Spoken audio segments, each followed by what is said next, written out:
Isa na ata sa pinakarelihiyosong bansa ang Pilipinas, simula nang sakupin tayo ng Espanya simula noong 1560. Mula sa pagsamba sa mga anito o sa kalikasan natuto ang mga sinaunang Pilipino na maniwala sa pagsamba sa mga rebulto. Mga rebultong inukit sa kahoy, metal o bato na kawangis ng ating Panginoon o mga santo. Naniniwala ang karamihan na kapag sumamba ka sa mga rebulto na ito o mga kawangis ng mga santo ay titindi at lalakas ang iyong pananampalataya sa Panginoon. Marahil may kanya-kanya tayong paniniwala dito, pero di maiiwasang magkaroon tayo ng mga di inaasahang eksperyensya sa mga bagay na ito. Ako nga pala si Elmer, samahan at pakinggan nyo ang aking kwento kaugnay sa karanasan ko sa mga rebulto.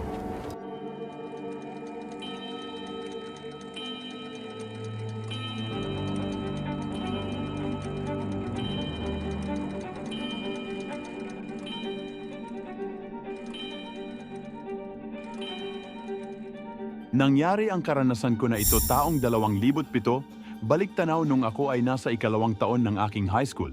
Kalagitaan ng taon, tipikal na estudyante na gustong pumasa sa mga subjects, naghahalong tamad at sipag ang nangingibabaw sa akin ang mga panahon na ito hanggang isang subject namin ang nagpagawa ng partner project. Ibig sabihin, kailangan namin humanap ng kasama sa gagawin naming project. Kanya-kanya ng hanap ng kapareha ang mga kaklase ko. Hanggang nakita ko Joel na walang kumukuhang kapareha, kaya nagpasya na akong siya na lang ang maging kapartner sa gagawing partner project. Napag-usapan namin na gagawin namin ang project pagkatapos ng klase namin at magkikita na lang kami sa bahay nila Joel dahil di naman ito kalayuan sa aming school. Hapon pagkatapos ng klase namin ay umuwi muna ako para magpalit ng damit at tumungo na din ako sa school kung saan malapit ang bahay nila Joel. Unang beses kong pumunta sa bahay nila Joel at malinaw niyang dinetalye ang mga daan papunta sa kanilang bahay.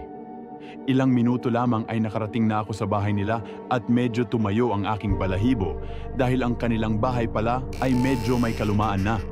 At parang sinaunang bahay, halata sa itsura ng bahay, na marami na itong pinagdaanan sa pagbabago ng panahon, animoy piping saksi sa mga pangyayaring masaya at malungkot ng mga nakatira dito. Pagdating ko sa kanilang gate ay agad ko tinawag ang pangalan ng aking kaklase na si Joel, ngunit nakakatatlo na akong tawag ay wala pa ding sumasagot at nung ako aakmang tatawag sa pang-apat na ulit, may isang matandang babae duminig at sumagot sa aking tawag na agad. Din lumabas sa pintuan ng bahay. Di ganon katangkada ng matandang babae puti na ang buhok at animoy, may kakaibang hangin ang dala ng matandang lumabas para kausapin ako. Binuksan ng matandang babae ang gate at agad niya din akong pinapasok sa kanilang bahay. Pagpasok ko sa kanilang bahay, bahagya akong kinilabutan sa dami ng mga rebulto na nasa loob animoy. Nakatingin sa akin ang mga rebulto na parang bang may gusto silang sabihin sa akin. Agad akong pinaupo ng matandang babae.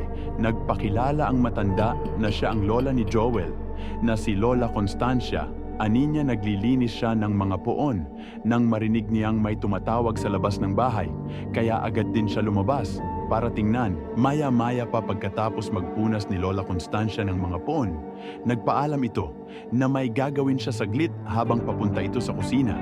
Bahagya itong ngumiti sa akin ng nakakakilabot. Pinagmasdan ko maigi ang mga rebulto sa bahay nila Joel. Halatang mga antigo na ito at talagang may kalumaan na. Habang ako ay namamangha sa ganda at pagkamadetalyado ng mga rebulto, biglang sumulpot si Joel na animoy bagong gising at siya ay nagulat at nagtanong kung paano ako nakapasok sa kanilang bahay. Sagot ko, kasi may isang matandang babae na nagpapasok sa akin na nagpakilalang si Lola Constancia at lola mo daw siya. Biglang natakot si Joel at hindi na din niya napigilan umiyak. Bigla niyang tinuro ang litrato sa kanilang family picture sambit niya. Eto ba siya? Sabay turo sa matandang babae sa litrato sagot ko, "Oo, siya nga," sabi ni Joel. "Tara, labas na tayo." Walang paligoy-ligoy pa, bigla niya akong niyaya lumabas ng bahay. Sabi ko, "Bakit Joel? Bakit parang natakot ka?" Paglabas ng bahay, kinuwento niya na yung matandang babae sa litrato ay totoong kanyang lola. Ngunit 2 taon na daw itong patay sambit ni Joel at alaga daw ni Lola ang paglilinis at pagsasaayos ng mga rebulto ng halos. 46 na taon, nagtataka daw ang kanilang pamilya sapagkat sa 2 taon na wala na ang kanilang lola, ang mga naiwang rebulto o poon ay di nagkakaroon ng alikabok. Sa takot ko ay agad akong umuwi at lumiban ako ng ilang araw sa klase dahil ako ay nagkalagnat pag-uwi. Marahil meron tayong kanya-kanyang tungkulin sa buhay, di natin kayang iwan hanggang sa kabilang buhay. Gaya na lang ni Lola Constancia na kahit 2 taon ang namapayapa ay tuloy pa din sa paggawa ng kanyang debosyon sa mga nasabing rebulto.